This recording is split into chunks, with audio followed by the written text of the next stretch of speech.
오늘 말씀의 제목이 이념전쟁 6.25.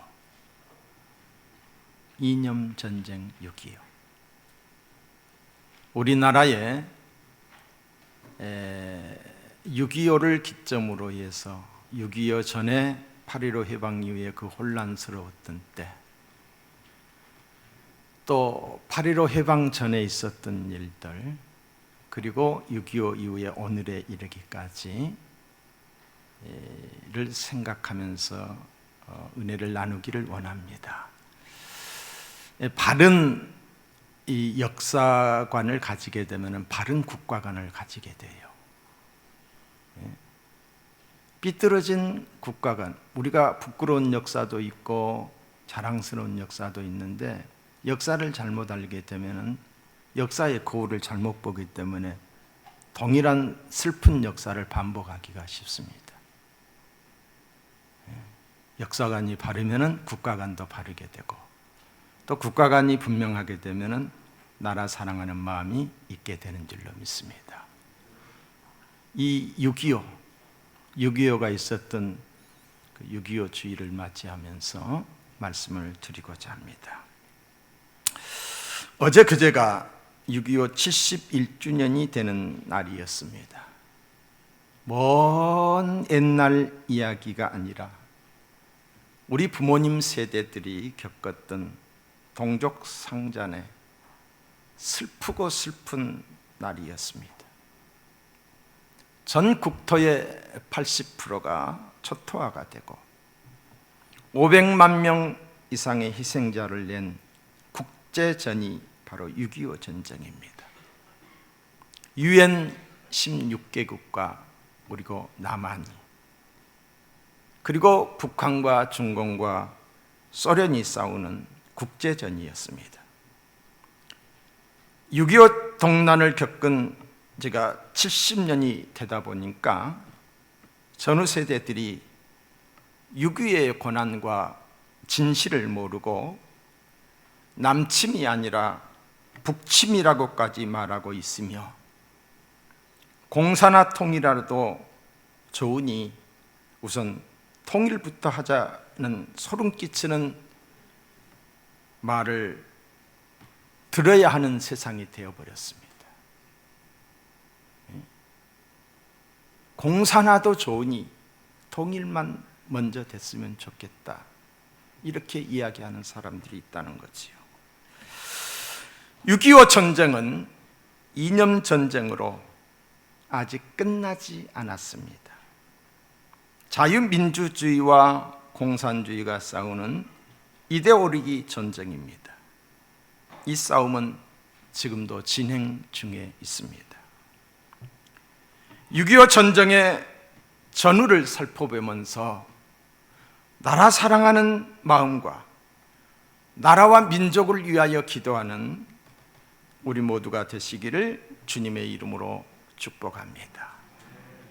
1917년 레닌에 의하여 공산혁명, 프롤레타리아 혁명이 일어났습니다. 1917년. 이 공산혁명이 일어나던 그 다음 해에 1918년 코멘트리 세계 공산주의의 도움을 받아서 한인 사회당이 생기게 됩니다. 한인 사회당이. 이동희가 중심이 되어 소련 하바롭스크에서 창설이 되었습니다. 1918년 1월에 미국의 28대 대통령 우드로 월슨이 민족 자결주의를 말하게 됩니다. 모든 민족은 자신의 정치적 운명을 스스로 결정할 권리가 있으며, 이 권리는 다른 민족의 간섭을 받을 수 없다라는 내용입니다. 전 세계의 신민 국가들이 크게 이 주장에 고무가 됩니다. 우리나라에도 이런 영향을 받아서 1919년 3.1 운동이 일어납니다. 이어서 한 달 뒤에 정확하게 1919년 4월 1일 상해 임시정부가 출발하게 됩니다. 일본의 대한제국 침략과 식민 통치를 부인하고 항일 독립운동을 주도하기 위한 목적으로 상해 임시정부가 출발을 했습니다. 어디에서? 남의 나라 중국에서 백성도 없고 영토도 없는 그런 상태에서 임정이 세워졌습니다. 이는 자유 대한민국을 출산하기 위한 임신, 잉태라고 할 수가 있습니다. 상해 임시정부의 출발을 건국일로 보는 것은 부당한 것입니다. 자유 대한민국의 건국일은 1948년 8월 15일입니다. 그때 상해 임시정부의 초대 대통령 이승만은 자유민주주의자였고 또한 총리는 공산주의자 이동희였던 것입니다. 좌우합작을 하게 됐던 거지요. 네? 좌우합작을. 상해에다 임시정부를 세운다라고 했을 때 남의 나라에 세우는 게 그게 쉬운 일이 아니잖아요. 장제석 총통을 통해서 좌우합작해라 해서 그렇게 세워진 것입니다. 이때부터 공산주의와 자유민주주의 싸움이 시작이 되었습니다. 총리 이동희는 혁명정부를 세우자라고 했습니다. 소비에트 체제로 바꾸자라고 했습니다. 시시비비 싸움이 그치지 않았습니다. 이동희는 레닌으로부터 200만 루블의 거금을, 지금으로 말하면 한 200억 정도 되는 거금을 받아서 1921년 고려공산당을 조직을 하고 그들의 조직의 세를 넓혀나갑니다. 자유민주주의를 주장하는 이승만 대통령을 암살 시도까지 합니다. 결국에 이승만 대통령은 임정에서 대통령이 탄핵을 받고 쫓겨납니다. 박근혜만 탄핵을 당한 게 아니라는 거지요. 그리고 미국으로 돌아갔지요. 그야말로 좌우합작이었던 임정은 싸움이 그치지 않았다라고 합니다. 오늘 말씀의 제목 이념전쟁 이 6.25는 임시정부에서부터 이미 시작이 되었던 것입니다. 8.15 해방을 앞두고 국내외적으로 어떤 일들이 일어났습니까? 미국에서의 이승만의 활동을 간과해서는 아니 됩니다. 일찍이 이승만 박사는 외교를 통해 독립을 이루어야 한다는 신념으로 미국에 건너갔습니다. 당시에 많은 사람들이 여러 가지로 독립을 위하여 싸웠습니다. 어떤 사람은 항일투쟁으로, 어떤 사람들은 교육으로, 어떤 사람들은 경제와 교육으로 독립을 해야 한다라고 각각이 주장을 했지만은 이승만 대통령은 외교를 통해서 독립을 해야 한다라고 하는 그런 신념으로 미국에 건너가서 프린스턴, 명문 프린스턴 대학에서 국제정치학 박사의 학위를 받게 됩니다. 단 5년 만에 학사, 석사, 박사를 다 통과하는 거예요. 어떻게 그렇게 했을까? 1905년 10년대에 놀라운 일이지요. 국제정세를 잇고 있는 이승만은 미국을 움직여서 대한 독립을 이루려고 했습니다. 이를 위해서 만든 단체가 기독교인 친한회와 한미협회였던 것을 보게 됩니다. 지금이나 옛날이나 어떤 단체를 만든다는 게 쉬운 일이 아니잖아요. 기독교인 한인회의 목적은 미국을 통해 국제사회의 도움을 받기 위함이었던 것입니다. 친한회 조직에 앞장섰던 사람들은 구한말 서울에서 선교와 의료 활동을 했던 에비슨이 누굽니까? 오늘의 신촌 세브란스 병원을 시작했던 만들었던 사람입니다. 회장은 아메리칸 대학의 총장 더글라스였고, 이사장에는 연방 상원의 원목 해리스 목사님. 저 해리스 목사님이 큰 역할을 했어요. 상원 의원들이 모이는 국회의 원목이었으니까 얼마나 영향력이 지대했겠어요. 해리스 목사와 연방 대법원 판사 마피 등이 있었습니다. 상하와 의원, 주지사, 외교관, 목사, 대학 총장과 교수, 그리고 출판사 회장, 잡지 편집인, 언론인, 작가, 사회사학과, 현직 군인 등이 다양했다라고 합니다. 그런 조직을 미국 사람들로 해서 만든 거예요. 뿐만 아니라 이승만은 일본 내막기라고 하는 책을 출간하여 일본의 실상을 폭로했습니다. 미국인들은 당시에 일본을 아주 좋은 나라로 알고 있었거든요. 아주 좋은 나라로. 그래서 일본에 대한 아주 호감을 가지고 있었어요. 근데 실상은 그것이 아니었는데, 근데 이 일본 내막기를 통해서 일본을 고발한 거예요. 일본의 사무라이 정신, 일본의 유도, 이런 것들이 그때 미국에서 한참 붐을 일게 되고 그런 책들이 많이 읽혀지고 있었을 때라는 거지요. 그 일본을 폭로하고 일본이 미국의 본토를 공격할 것이라고 하는 그런 이 일본 내막기라고 하는 책을 써서 미국 사회에 큰 반향을 일으킵니다. 이 책이 나왔을 때 미국 사람들은 무슨 말도 안 되는 소리를 하냐. 근데 책이 출간된 지 4개월 만에 일본이 진주만을 공격을 하게 되지요. 그러면서 이 책이 아주 막 날개도 튼 듯이 팔리게 되는, 그러면서 이승만의 위상이 올라가게 되는 거지요. 친한회에 속한 사람들이 나중에 대한민국의 독립과 6.25 전쟁이 일어났을 때에 적극적으로 나서서 도왔던 사람들입니다. 이런 이승만의 외교력은 1943년 카이로 회담에서 나타납니다. 미국의 루즈벨트 대통령과 그리고 중국의 장제석과 그리고 영국의 처칠, 이 3개국 순회들이 회담을 한 거지요. 당시에 수많은 식민 통치 국가들이 많이 있었는데 그 많은 국가에서 유달리 대한 독립을 명문화해서 선언을 하게 됩니다. 카이로 회담에서 선포를 하게 돼요.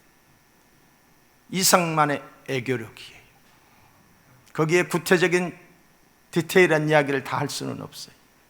이승만의 애교력입니다. 연합군으로서 제2차 대전 승리를 이끌었던 미국과 소련이 각 지역에서 정치적 이념적 대립을 하기 시작합니다. 특히 공산주의를 확산시키고 싶었던 이 소련의 스탈린의 야욕은 동구권을 다 삼켰어요.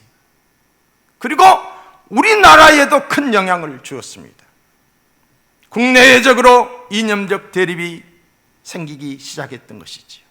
이때부터 미묘한 갈등과 더불어서 미소 냉전 시대가 시작이 되게 됩니다.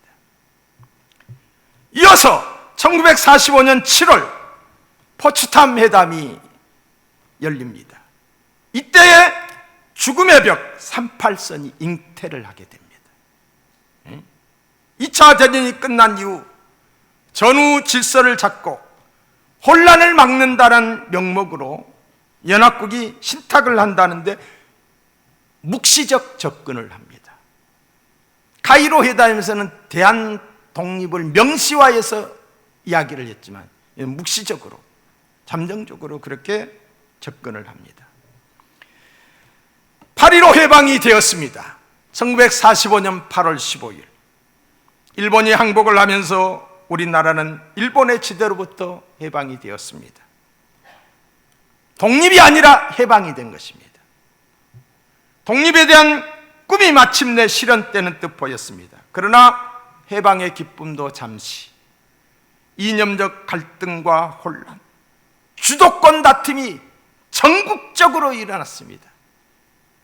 제가 이걸 조사하면서 저도 믿어지지 않아요. 그때 당시에 정당이 360개였다라는 거예요. 얼마나 혼란스러웠겠어요. 해방 직후 미군과 소련군에 의해 나뉜 북위 38도선이 6.25 전쟁 이후 정전으로 이어지고 지금까지 분단의 아픔을 안고 우리는 살아가고 있습니다. 소련군은 1945년 8월 24일, 그러니까 8월 15일 날 해방이 되고 8월 24일 날 평양에 입성을 합니다. 공산화를 위한 야욕으로 해방 10일 만에 점령을 한 것입니다. 소련군들은 점령군으로 왔으면서도 해방군으로 왔다라고 말을 했습니다. 평양 시민 여러분, 여러분의 나라는 자유의 나라가 됐습니다. 고도의 심리전을 펼쳤던 것입니다. 일본에 있던 미군은 그때서야 9월 5일이 지나서야 9월 20일까지 남한에 들어옵니다. 그렇지 않으면 한반도 전역이 소련에 넘어갈 것이라고 하는 그런 위기감 때문이었습니다. 미 군부는 허둥지둥 38선을 긋고 소련에 통보하며 38선을 봉쇄하게 됩니다. 8월 15일 해방 2달 만에, 2달밖에 지나지 않았어요. 2달 만에 10월 14일 평양 시민 환영대회에 스탈린의 꼭두각시였던 가짜 김일성, 김성주가 등장합니다. 광복 이후 2달 만에 북한을 선접한 소련은 즉시 공산위성국을 만들 작업을 시작한 것입니다. 그리고 1946년 3월 8일 북조선 임시인민위원회가 세워집니다. 그때 위원장으로 김일성이가 추대를 받게 됩니다. 이때부터 김일성이 실질적 북한 지역의 통치하는 지도자의 역할을 합니다. 무슨 일을 했습니까? 무상몰수, 무상분배, 토지개혁과 그리고 산업의 국유화를 하게 됩니다.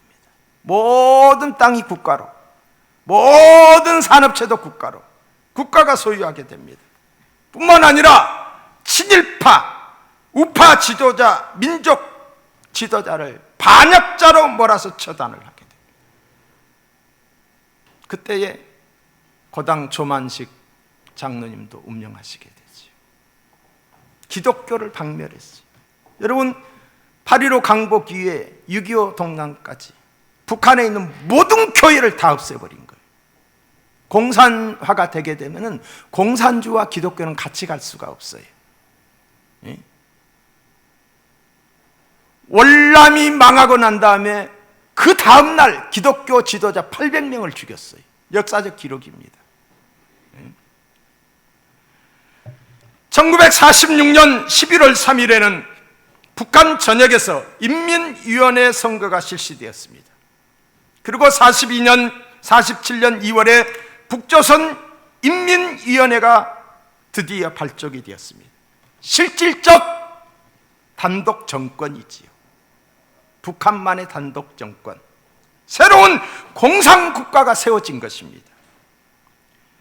북한 정부의 출발이었다라고 볼 수가 있죠.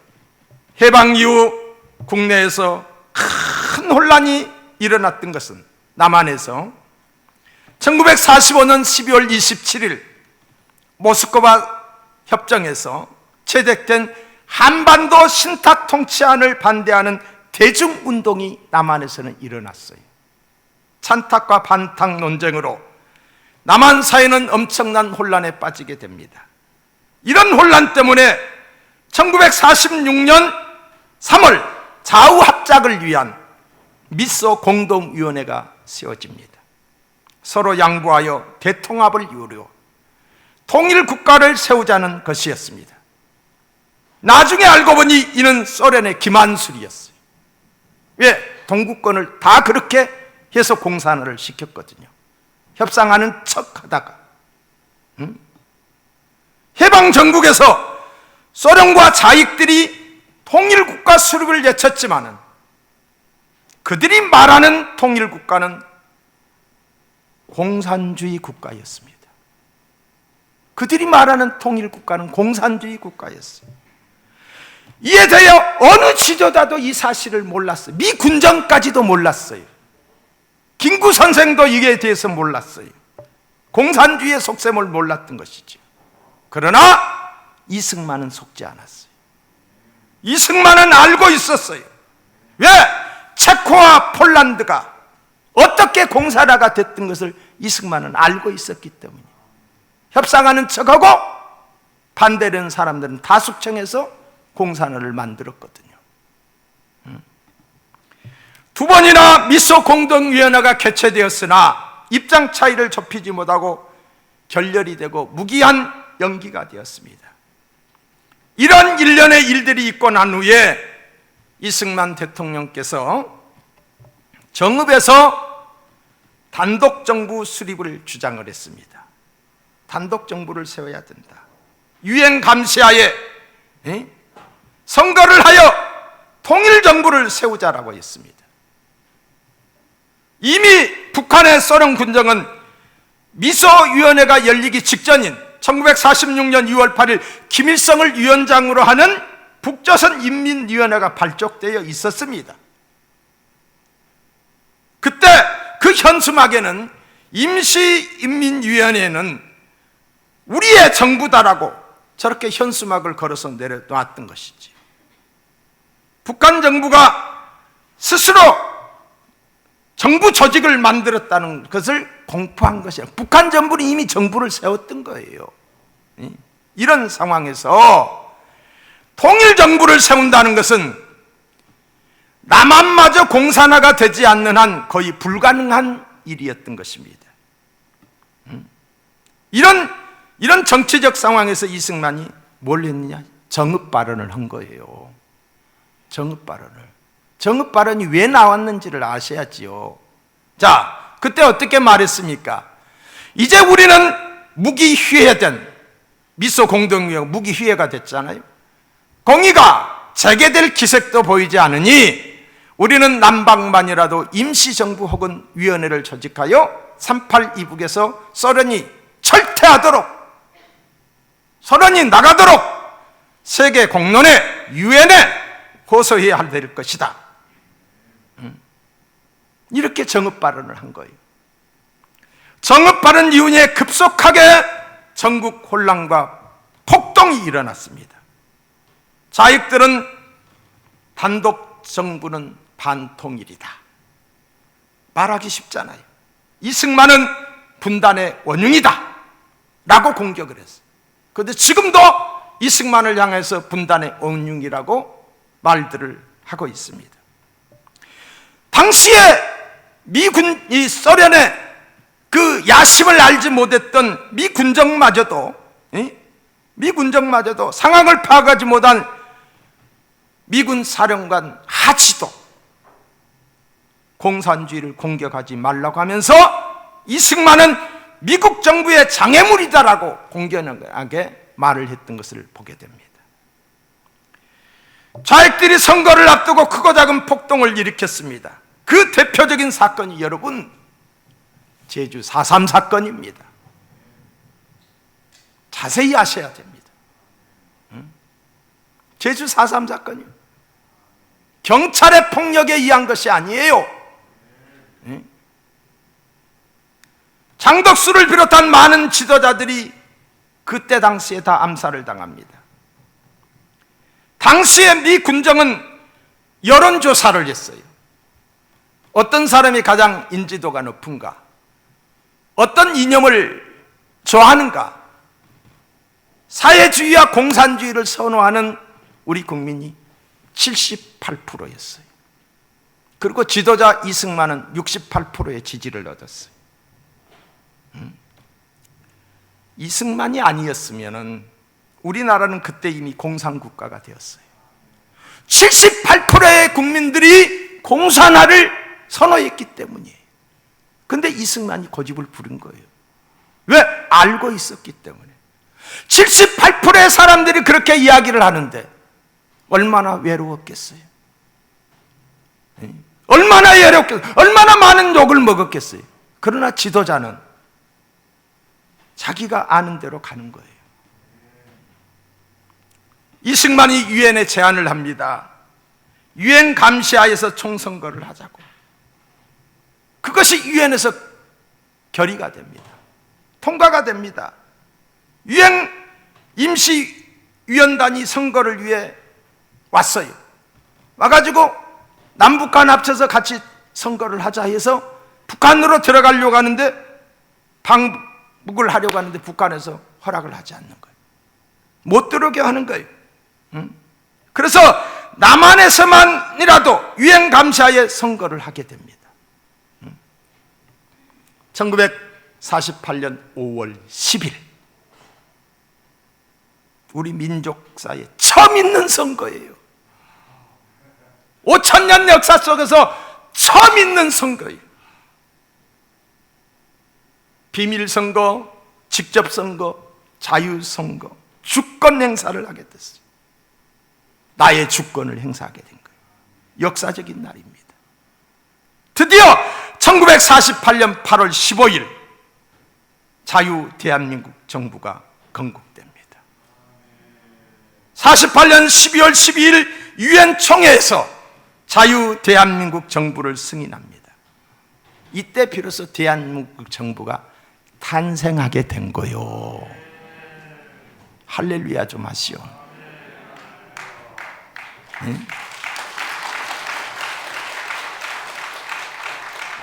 자, 우리 정부가 이제 세워진 거예요.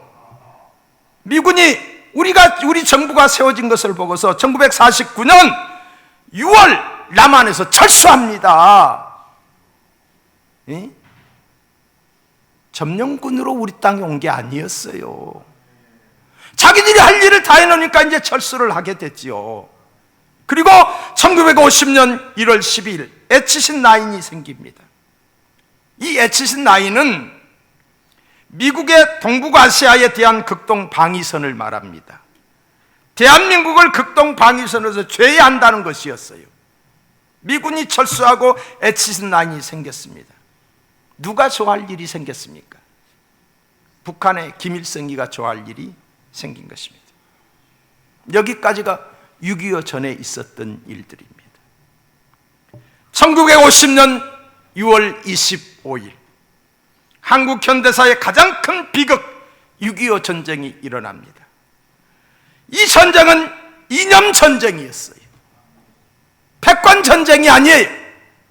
일본이 미국을 공격한 태평양 전쟁은 패권 전쟁이에요. 지금 미국과 중국이 총소리는 나지 않지만 경제 전쟁을 하고 있어요. 이것 또한 패권 전쟁이에요. 그런데 한국 전쟁은 이념 전쟁이었던 것입니다. 공산주의와 자유민주주의의 싸움이었던 것입니다. 1950년 6월 25일 일요일 새벽 압도적인 군사력을 가진 북한 공산당의 남침에 의해서 시작이 된 거예요. 우리가 올라간 게 아니에요. 북한이 침입한 거예요. 지상군 20만 명, 대포 400여 문, 소련제 탱크 242대, 막강한 화력을 앞세워 파죽지세로 밀고 내려오는 북한군의 남침으로 3일 만에 수도 서울은 함락되고 말았습니다. 한 달 만에 낙동강 라인 안에 갇히게 되었습니다. 여기에서 이승만 대통령의 외교력이 드러납니다. 북한의 남침이 일어나자 미국에 알리는 동시에 유엔의 도움을 청합니다. 이승만의 인맥이 총동원됩니다. 절대절명의 시간에 하나님이 역사하신 거예요. 놀라운 사실은 유엔 안보리가 언제 개최됩니까? 6월 25일 새벽에 전쟁이 일어났는데 우리나라와 미국의 시간차가 나잖아요. 미국은 시간이 좀 늦잖아요. 미국 6월 25일 바로 그날 안보리 소집이 됩니다. 바로 그날 안보리가 소집이 돼요. 유엔 안보리가. 그리고 이틀 뒤에 유엔에서 파병을 결의하게 됩니다. 여러분, 이게 하나님 역사 아니에요? 그냥 가만히 있는데 그렇게 됐겠어요? 그 배후에는 이승만 대통령의 인맥이 있었어요. 1950년 9월에 메가더를 총사령관으로 16개국 유엔군이 우리나라를 도우러 옵니다. 메가더는 이승만과 40년 지기 같이 알고 지내는 사람이었어요. 전황이 심각하다 판단했습니다. 북한의 혀를 찌르는 작전을 세웁니다. 그것이 바로 인천 상륙작전이에요. 이 인천 상륙작전은 5,000분의 1의 확률, 성공의 확률이 5,000분의 1밖에 안 되는 거예요. 근데 메가더도 기도하는 사람이었고, 기도하면서 작전을 수행해서 성공하게 됩니다. 우리 국군과 유엔군이 밀고 올라가서 50년 9월 28일 서울을 다시금 수복하게 됩니다. 계속해서 밀고 올라갑니다. 38도 선을 통과한 날이 10월 1일이, 그래서 국군의 날 10월 1일이 정해진 것입니다. 10월 19일 평양을 차지하게 됩니다. 계속해서 밀고 올라가서 낙동강과 두만강 라인까지 갑니다. 그런데 문제가 생겼어요. 중공군이 개입을 한 거예요. 얼마가 개입했느냐? 60만 명이 밀어붙인 거예요. 인해 전술을 쓴 거예요. 인해 전술. 마침 국공 내전이 있었잖아요. 공산군과 국민당 장제석과 모태통의 싸움이 있었잖아요. 모태통이 졌잖아요. 거기서 전향한 사람들, 돌아온 사람들, 포로로 잡힌 사람들, 이런 사람들을 앞세워서 총알바지로 내보낸 거예요. 그 사람들이 들어오는데 총의 숫자보다 사람의 숫자가, 세 사람 중에 한 사람만 총을 주고 다른 사람들은 피리를 불고 깽개기를 치면서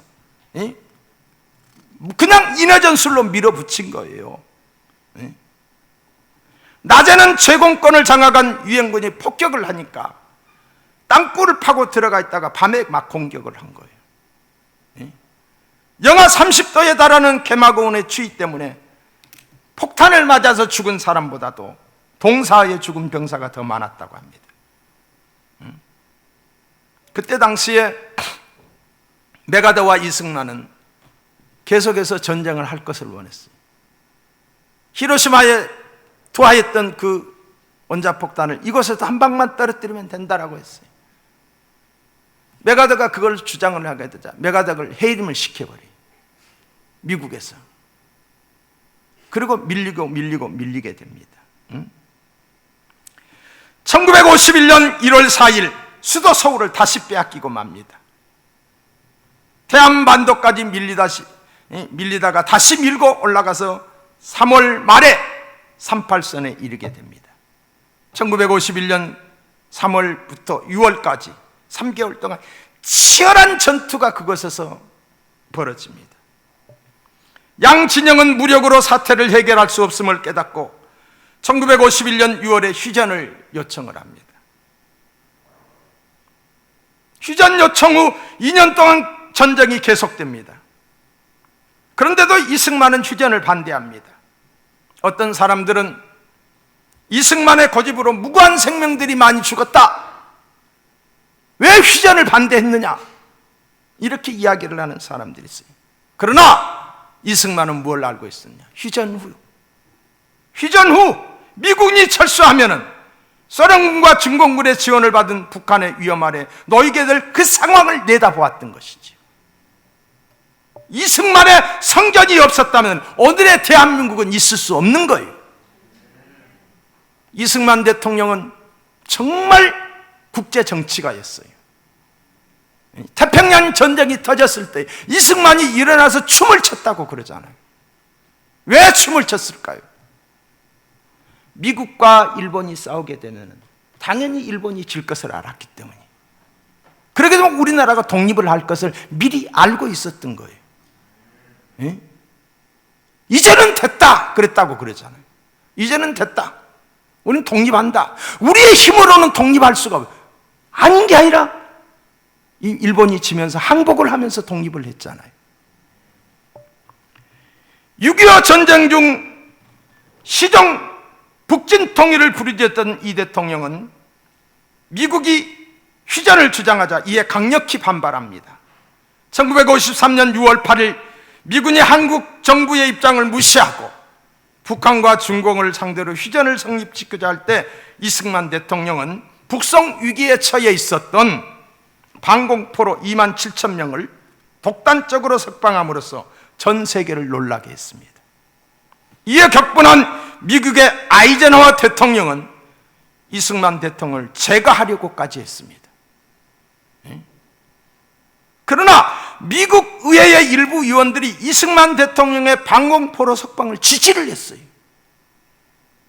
지지를 하고, 또한 국내에서 이승만 대통령에 대한 지지도가 확고하다는 점을 들어서 이승만 대통령 제거 계획을 포기하게 됩니다.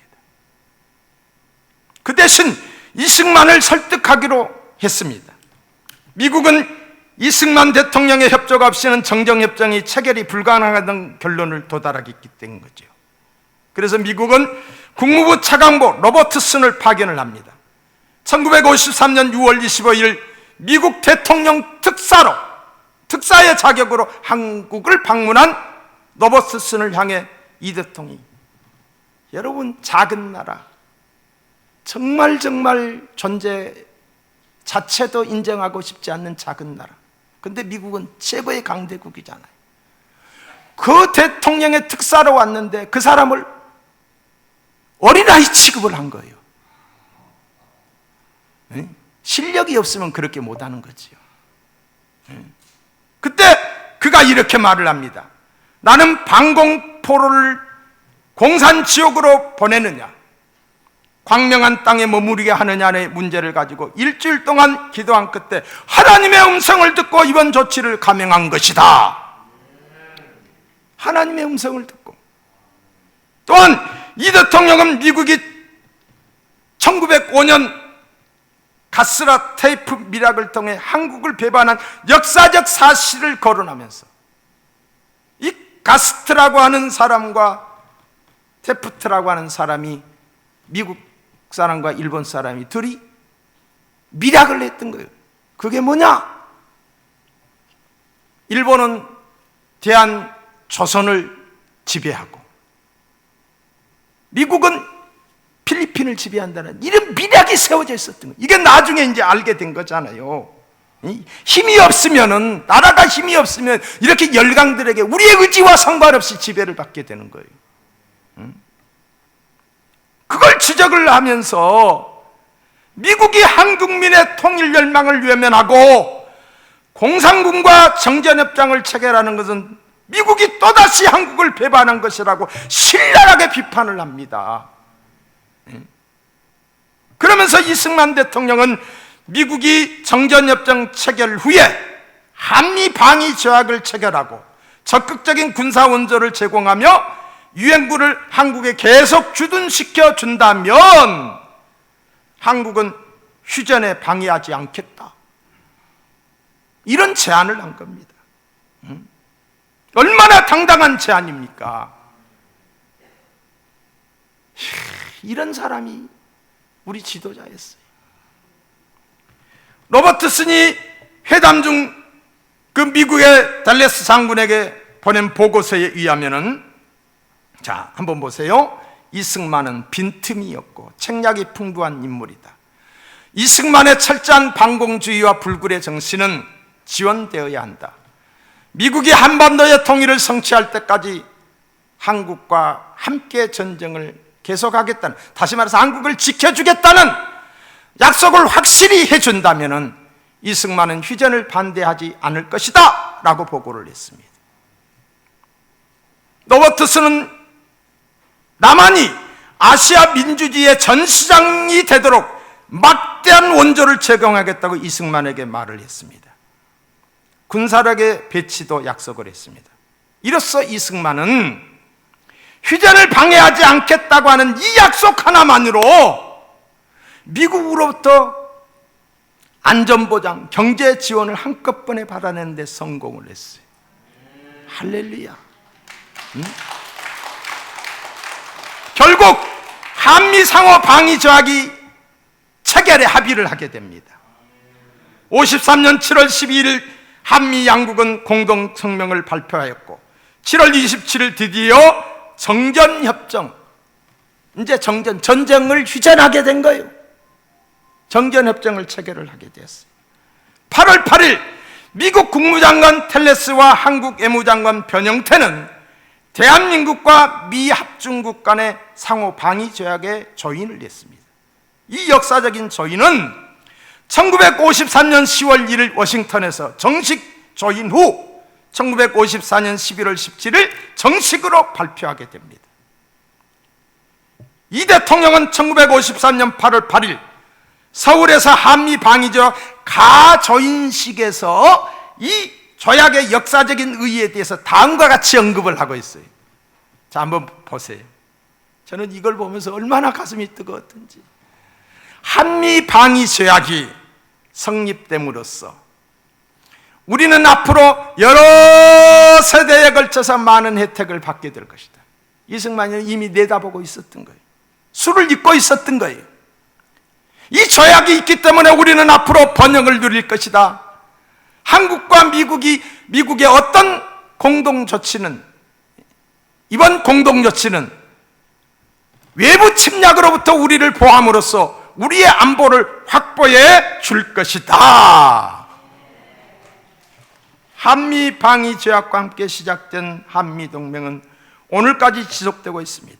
이 한미 동맹 안보의 우산이 있었기 때문에 오늘날의 우리나라가 경제 대국이 되고 자유민주주의가 된 거요. 여기서 박수 쳐야 돼. 네?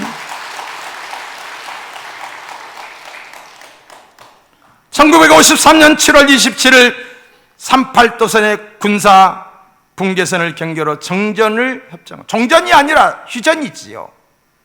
자, 여러분, 이 끔찍한 6.25 전쟁을 누가 일으켰습니까?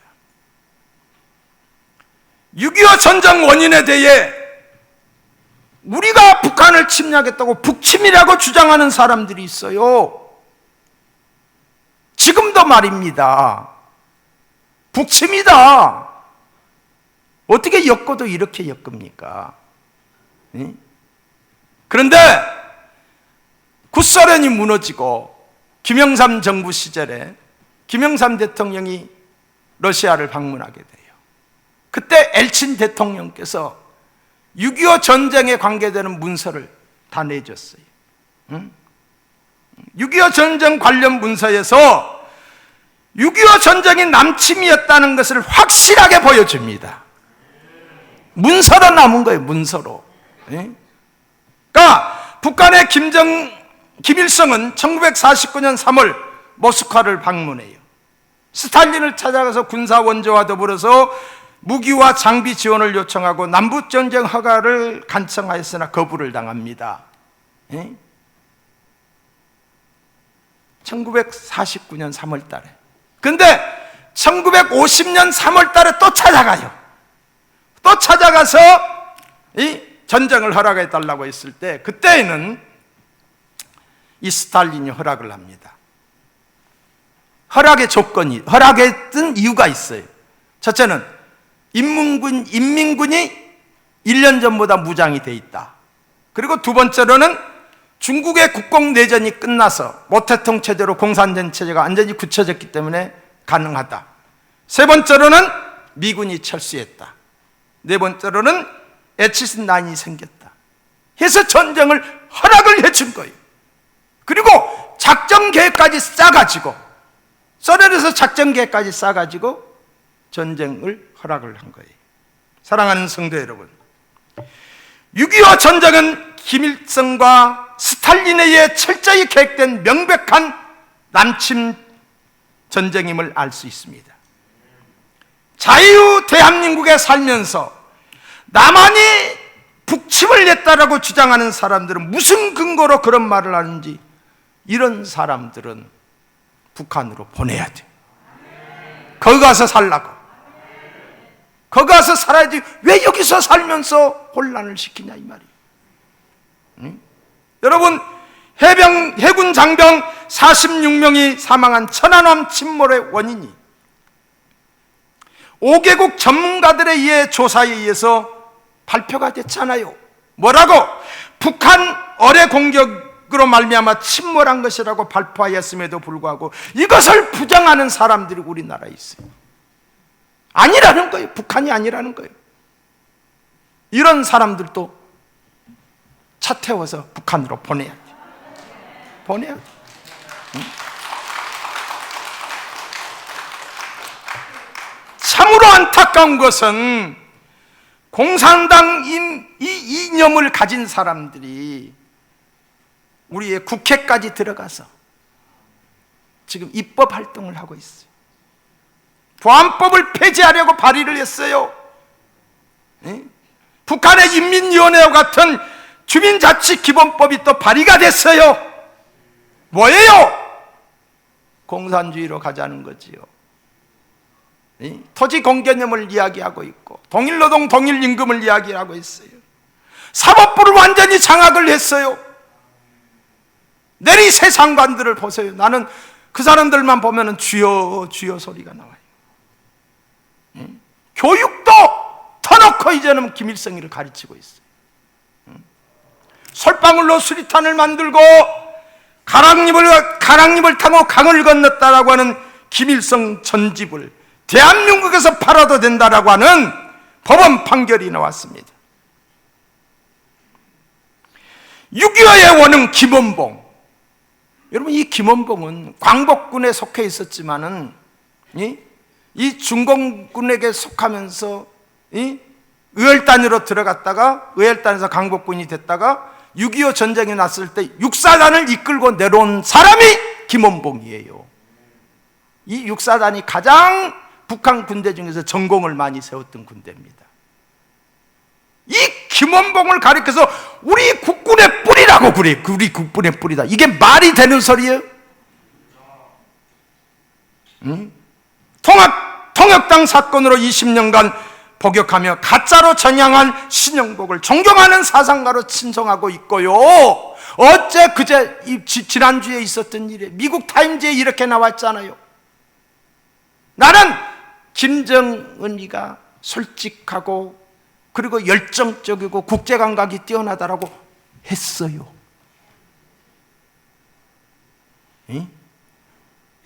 그런 이념을 가지고 있다는 거지요.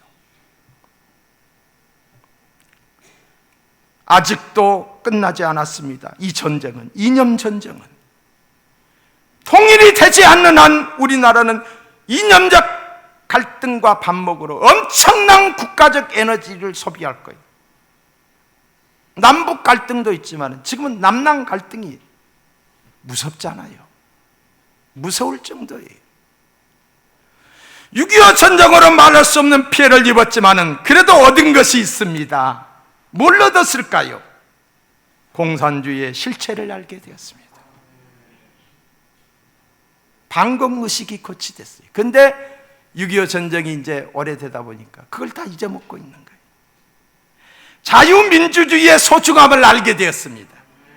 미국식 민주주의에 가장 근접한 민주주의 정치체제를 갖춘 나라가 우리나라예요.